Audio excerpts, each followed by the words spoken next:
A shepherd's hut. Probably only used when the snow it is gone and he brings his sheep up to the high pasture.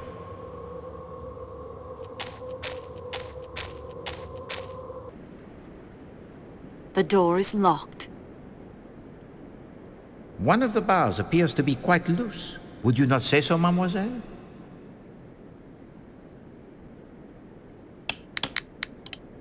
I won't do that. Fantastique.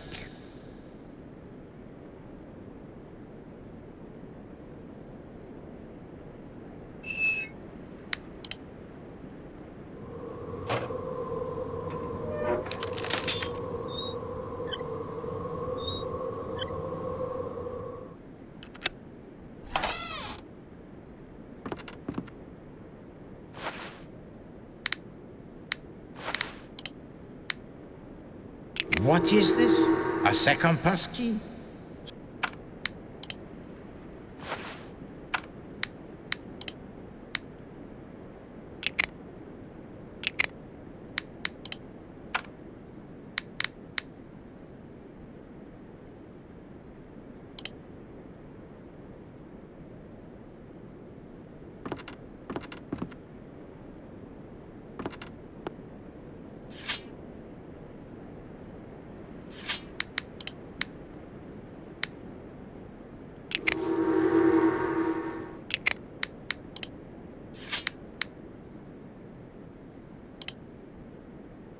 I can't loosen the pipe with my hands.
Wonderful.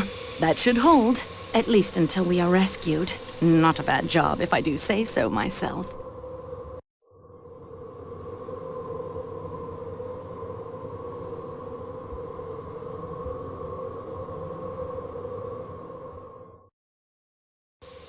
The heat is now restored.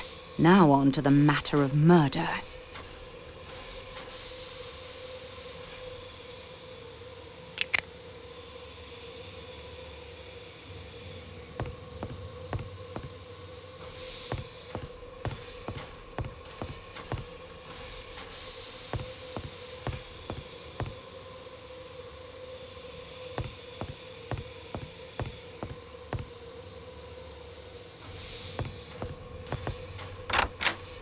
not disturb me. I do not have enough vinegar or olive oil for the Count and Countess. I will be shamed. Intolerable.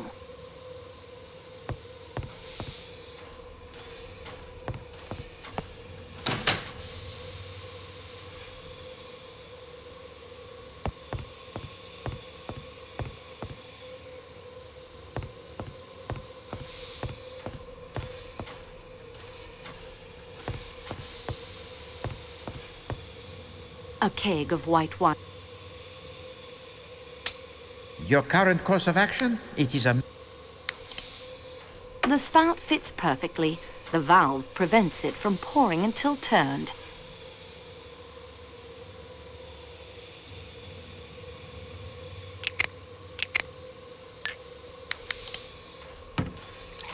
I filled the tumbler with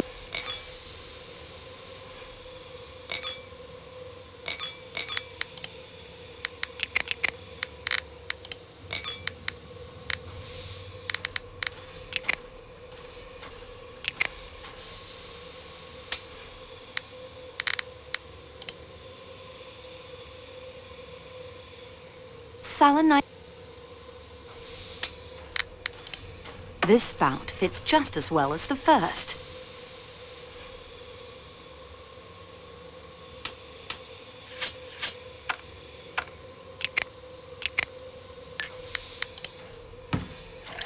I filled the tumbler with olive oil. I can't take that now. Olive oil would...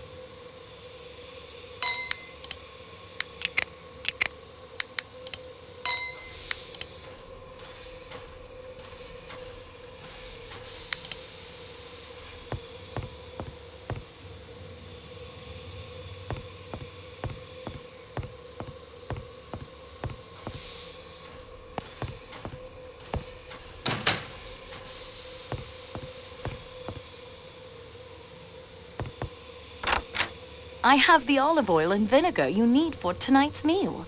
Let me see then. Yeah, this olive oil is fresh enough and of sufficient quality. The quality of this vinegar will have to do, but there is not nearly enough. Tell me at once where you found it. In the baggage car. There must be far more vinegar for the authentic Elderfeld salad. I will get it myself. Perfect.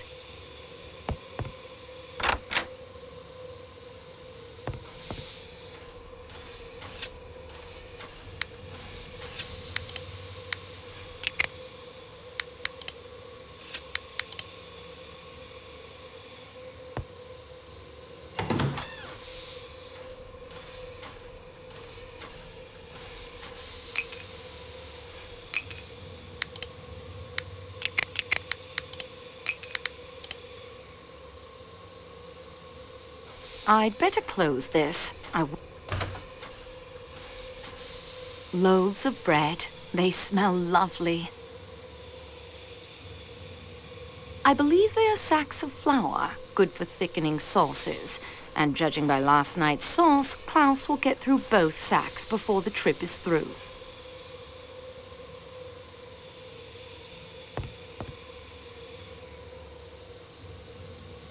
An empty bottle of olive oil, and one that looks like it contained vinegar. Such a cramped kitchen.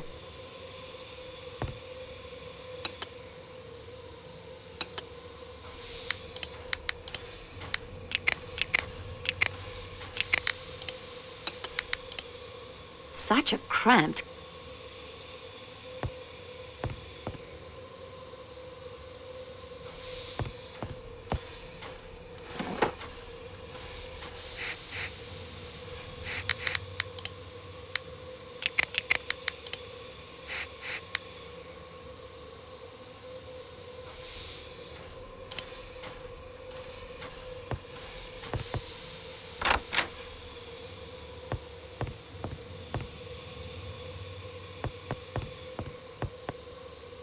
These menu cards are perfect.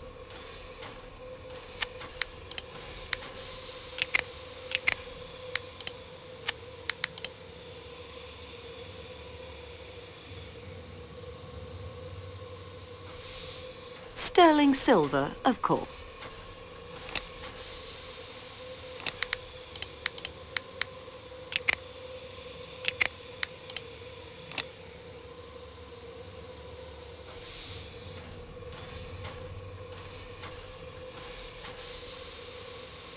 I just don't have the appetite.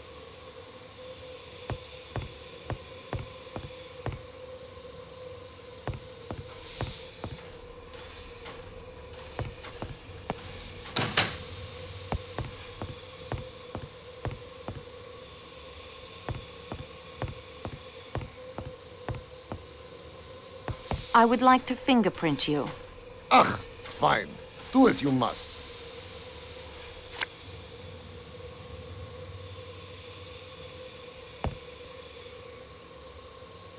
Maybe I speak with...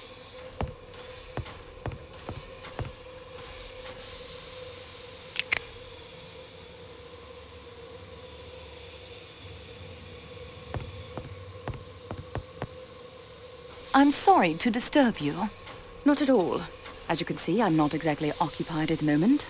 And I do know you're helping that funny little Belgian detective. What can I do for you? May I have your passport, please? It's in my compartment. Feel free to collect it. I'd like to take your fingerprints. How very enterprising of you. How do we proceed? I have some typewriter ribbon. Splendid. This is all rather exciting.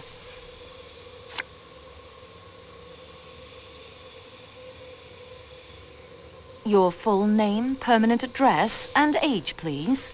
Mary Hermione Debenham, 32. I'm between permanent addresses at the moment.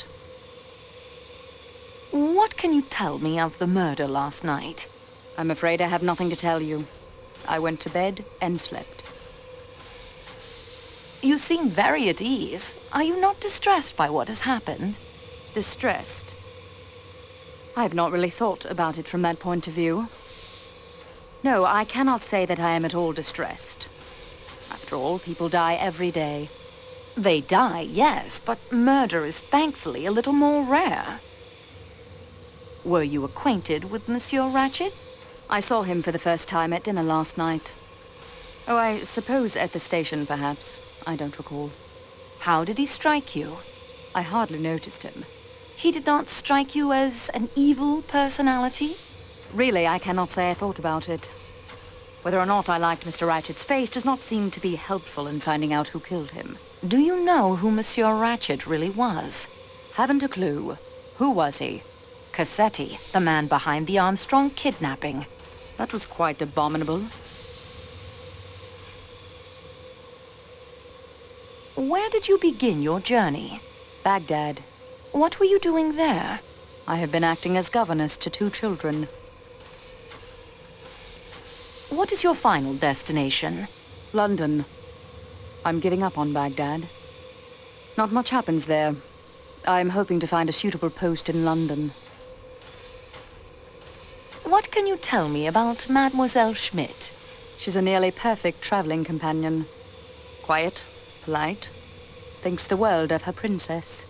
What is the color of her dressing gown? Her dressing gown?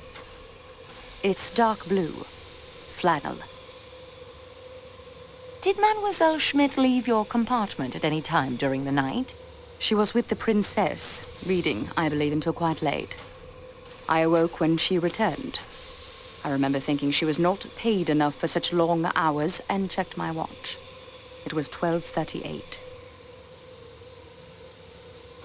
How well do you know Colonel Arbuthnot?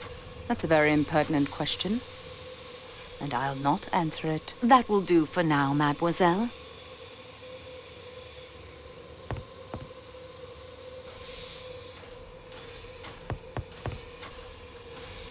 Count Andrigny, I am acting on behalf of Monsieur Hercule Poirot in this matter.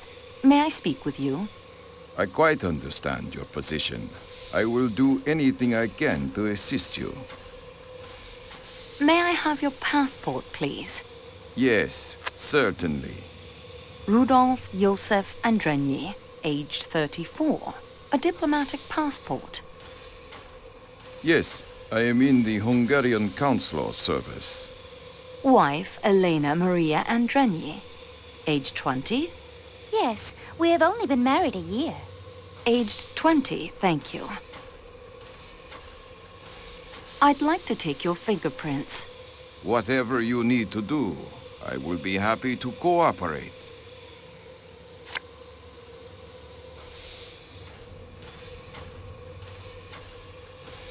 Are you aware of the identity of the deceased, monsieur? If you want to know his name, surely it is in his passport. The name on his passport is Ratchet. That is not his real name. He is in fact Cassetti, who was responsible for the kidnapping and death of a child in America. Ah, that certainly should throw light upon the matter. Have you been to America, Monsieur Lecomte? Yes, I was in Washington for a year. Extraordinary country.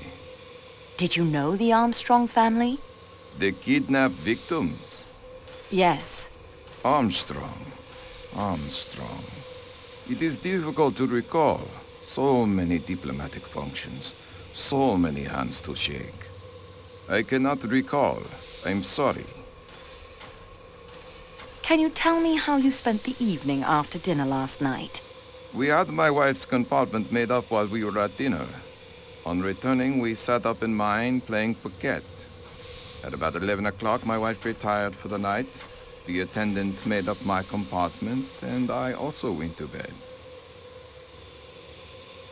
The sudden stop of the train awakened you? Naturally. I learned from the attendant of the avalanche, then went in to my wife and comforted her. When did you return to your own compartment? Well, I didn't, actually. That is to say, I did not like to leave my wife alone after the shock. We passed the remainder of the night together. Other than the train stopping, did you notice anything unusual? No, I don't think so. I dropped off to sleep sometime before 2 a.m. and slept through until this morning.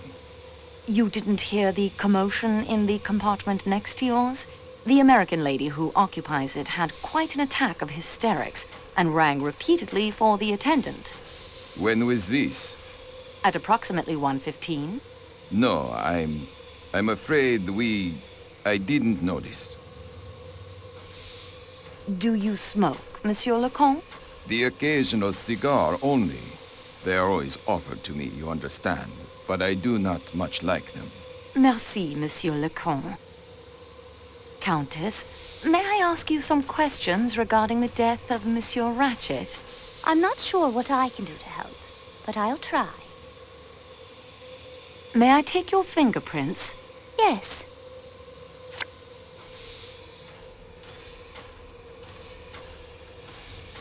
Have you been to America?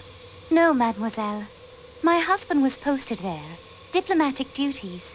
But we were not married then. What is the color of your dressing gown? Why do you ask me that? Detectives have to ask all sorts of questions. Forgive me. It is yellow. Corn-colored chiffon. Are you really a detective, mademoiselle? I was told you worked for the railway. Well, I'm assisting a detective. That's what I meant. Is he a Yugoslavian detective? I think he would tell you he belongs to the world, madame. When did you fall asleep last night? Soon after 1 o'clock, I believe. Did you hear or see anything unusual last evening? After the train stopped? Yes. No, I don't think so. You didn't hear Mrs. Hubbard ringing her bell and calling out at around 1:15? No, it would be very unlikely if I did. I'm sorry. Good day to you, Madame la Comtesse.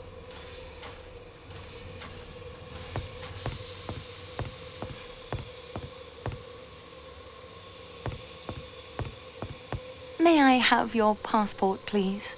Oui, mademoiselle. You will find it in room 1-2 in the Athens-Paris coach. What can you tell me of your movements after dinner? I came in here to attend to the bar after everyone went to their rooms. I cleaned the salon car and went to the Athens-Paris coach to rest. What time was that? I closed the bar at midnight, so it would be a few minutes after that. I would like to take your fingerprints. I see. Very well, then.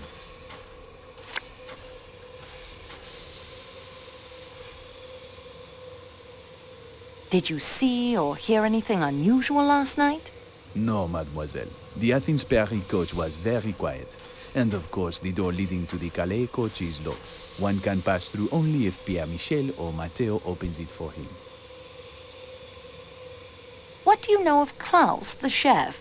An artiste de la cuisine, and just as temperamental as a painter. Vous comprenez? No one is allowed to enter his kitchen. His menu seems to overemphasize meat dishes. It is true that. They call him Le Boucher, but not to his face, of course. The butcher. It suits him.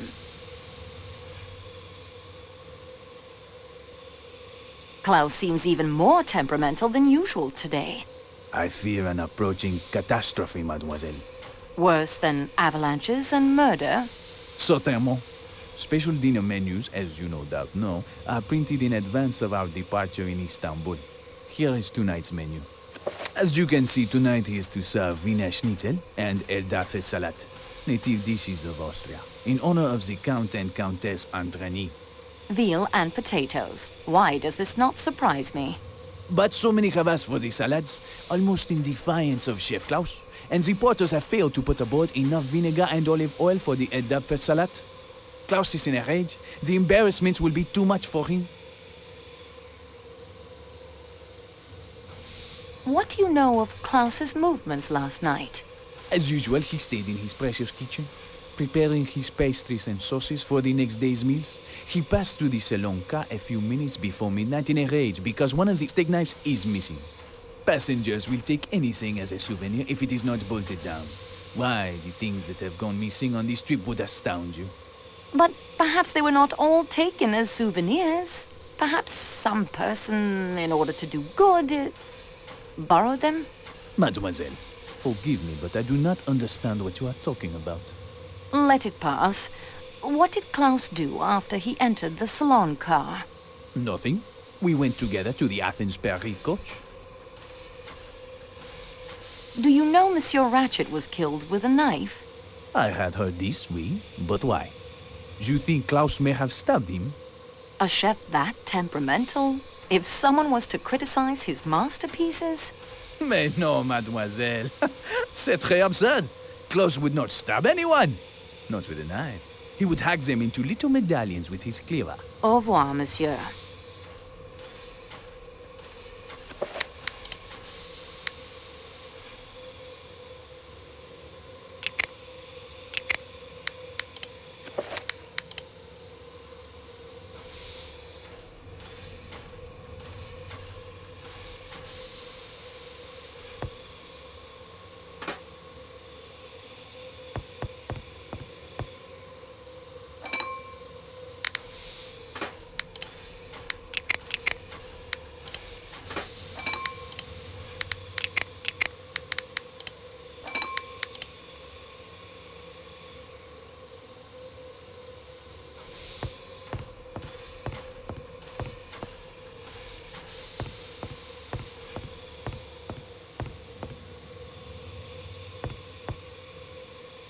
Monsieur Foscarelli. Ah, signorina! I have been told you aid the great Hercule Poirot in his investigations. I will help you in any way I can. May I have your passport, please? Of course, of course! Here you are! I would like to take your fingerprints. Of course, of course! Anything to help. Thank you.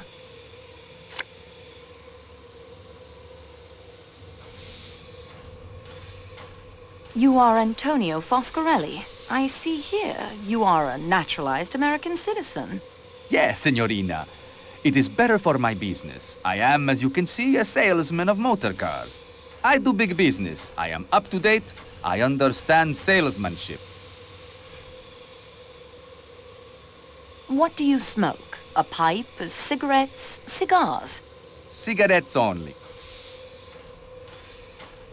You travel frequently to and from the United States? Yes, for the past 10 years or so. Did you ever come across Monsieur Ratchet? Never, but I know the type. Oh, yes. It is very respectable, very well dressed, but underneath it is all wrong. I should say he was a big crook. I give you my opinion for what it is worth. Your opinion is quite right. Monsieur Ratchet was Cassetti, the kidnapper. What did I tell you? I have learned to read the face. It is necessary. Only in America do they teach you the proper way to sell.